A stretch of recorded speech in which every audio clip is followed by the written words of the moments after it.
김건희 의혹의 신정아 대자비. 당시 검사는 윤석열, 신씨, 자서전서 강압수사 주장. 윤 후보 측 적법 절차 지켜.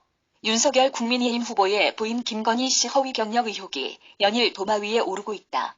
최근에는 윤 후보가 학력 위조로 세상을 떠들썩하게 한 신정아 사건을 수사한 사실과 강압수사 의혹이 다시 거론되면서 윤 후보의 대응 방식이 너무 다른 것 아니냐는 비판이 나온다. 2007년 대검찰청 중앙수사부 검찰연구관이던 윤석열 후보는 서울서부지검의 신정아 사건 수사에 투입됐다. 수사팀에는 윤 후보의 측근으로 꼽히는 소윤 윤대진 검사와 김호수 현 검찰총장, 문무일 전 검찰총장 등 소위 네임드 검사들이 포진했다. 신정아 씨는 미국 캔자스대 미술학과와 경영대학원을 졸업하고 학위를 받았다는 내용의 졸업증명서와 예일대 박사과정 입학을 허락받았다는 입학허가서 등을 위조하고 허위 이력서를 대학에 제출한 혐의를 받았다. 신 씨는 캔자스대 학부를 중퇴해 최종 학력은 고졸이었다.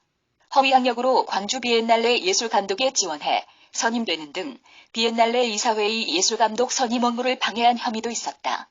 검찰은 신 씨에게 사문서 위조와 위조 사문서 행사, 업무방해, 위계에 의한 공무집행방해 등 혐의로 2007년 10월 구속영장을 청구했으나 한 차례 기각됐다.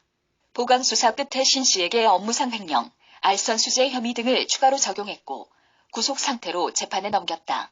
신 씨는 1년 6개월의 징역을 확정받았다. 신 씨가 2011년 펴낸 자서전 4,000일에는 검찰 수사를 갔던 상황이 자세히 묘사돼 있다. 본격적인 조사는 학력 위조에 관한 것부터였다. 검사는 내게서 원하는 답이 나오지 않자 얼굴을 붉히며 소리를 질러댔다. 어떤 대목에서는 비아냥거리기도 하고 손가락질도 해댔다. 검사는 내가 학위를 위조했다는 것만 시인하라고 했다. 그러면 일이 금방 끝난다고 했다. 나는 잘못은 하긴 했지만 위조를 한 것은 아니라고 말했다. 검사는 대한민국 검찰이 그렇게 호락호락해 보이냐면서 계속 이런 식이면 평생 감방에서 썩게 하겠다고 했다. 신 씨는 평생 감방에서 썩게 하겠다는 검사의 호통에 크게 놀랐다고 한다. 물론 이 같은 내용은 경험을 바탕으로 한 신 씨의 주장이다. 신 씨가 언급한 검사가 정확히 누구를 지칭하는지 역시 확인되지 않는다. 다만 신 씨에 대한 검찰 수사팀의 강압수사 의혹은 2019년 윤석열 후보의 검찰총장 인사청문회에서도 문제된 사안이었다. 당시 자유한국당 법사위원들은 윤 후보가 소속됐던 수사팀의 강압, 회유 수사 여부를 확인해야 한다며 변양균 전 기획예산처 장관 등을 증인으로 신청하기도 했다. 현재 윤 후보의 공동선대위원장인 김도읍 의원은 그 당시 신정아 게이트 사건 관련해 윤 후보자가 강요, 협박을 했는지에 대한 증인이 필요하다고 말한 바 있다. 윤 후보 측은 더 팩트의 신정아 씨 수사 과정에서 어떠한 강압 수사도 없었다며 여느 수사와 마찬가지로 법과 원칙에 따라 적법 절차를 지켜 수사했다고 의혹을 일축했다. 김건희 허위 경력 기재 의혹 공소시효 진화. 도덕적 책임이 있다. 김건희 씨의 허위 경력, 이력 의혹이 연일 불거지면서 신 씨 사건과 비교하는 시각도 있다. 미술계에서 승승장구한 신 씨에게서 김 씨가 연상된다는 의견도 있다. 김건희 씨는 2001에서 2014년 한림성신대와 서일대, 수원여대, 안양대, 국민대 시간 강사, 겸임교원 지원 과정에서 허위 경력을 써낸 의혹을 받는데 윤 후보는 아내의 허위 이력 논란에 소극적인 태도를 보이다가 사흘 만에 사과했다. 김건희 씨는 2004년 서일대 시간 강사 지원 당시 서울대도 초강 남중, 영락고 근무 및 한림대 출강이라고 경력을 기재했다. 서울시 교육청 확인 결과 대도초 근무 경력은 없었으며 광남중의 경우 교생 실습을 근무라고 허위 기재한 것으로 드러났다. 또 영락고라고 기재했으나 실제 김 씨가 근무했던 곳은 영락 여상이었다. 한림대도 4년제 대학이 아닌 2년제 한림성신대였다. 2007년 수원여대 겸임교원 지원 때는 서울국제만화 애니메이션 대상과 대한민국 애니메이션 대상 특별상을 2004년에 받았다고 기재했으나 수상자 명단에 없는 것으로 알려졌다.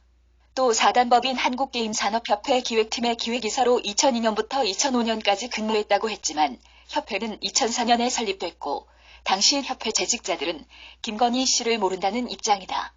또 서울대 경영전문대학 졸업석사를 경영대학원 졸업석사로 기재했거나 서울대 글로벌 리더 과정에서 5일간 받은 뉴욕대 연수를 별도의 연수처럼 기입한 의혹도 있다.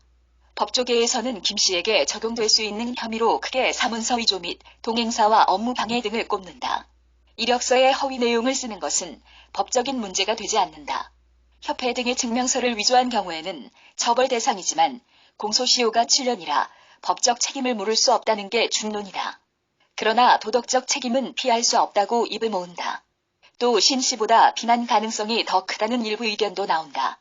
법조계 한 관계자는 김건희 씨가 스스로 만든 문서는 죄가 되지 않지만 김 씨가 만들 수 없는 증명서 같은 문서는 문제될 수 있다. 어떤 대학을 졸업했다고 이력서에 적는 것은 문제없다. 그러나 그 대학 졸업장을 위조하면 처벌을 받는 것이라면서도 공소시효는 지났다. 그러나 대통령 후보자의 문제이기 때문에 공소시효가 지나 아무 문제가 없다고 주장하는 것은 이해하기 어렵다고 지적했다. 서초동의 한 변호사는 최근에 허위 이력을 냈던 것이 아니면 처벌이 어려운 것이 맞다면서도 교수 임용의 경우 그게 학력과 강의 경력, 업계 경력을 보는데 신정아 씨는 학력 부분을 속였다고 한다면 김 씨의 경우 세 가지 다 문제가 되는 것으로 보인다. 미술업계 진입에 필요한 권유를 부여하기 위해 계획해서 한 것으로 보인다고 지적했다. 김 씨가 게임산업협회에 비상근의사로 재직했다거나 단체로부터 발급받은 것은 명확한 사실이라는 등 윤 후보 측의 주장이 허위로 드러나면 공직선거법상 허위사실 유포에 해당할 수 있다. 다만 김 씨가 해명한 것이 아니라서 김 씨에 대한 처벌은 사실상 어렵다. 검찰은 지난해 총선을 앞두고 최강욱 열린민주당 대표가 조국 전 법무부 장관의 아들이 실제 인턴 활동을 했다고 말한 것이 허위라고 보고 최 대표를 기소했다. 조 전 장관 아들이 인턴 근무를 하지 않았는데 허위 사실을 공표했다고 본 것이었다. 이메일 주소. 더 팩트는 24시간 여러분의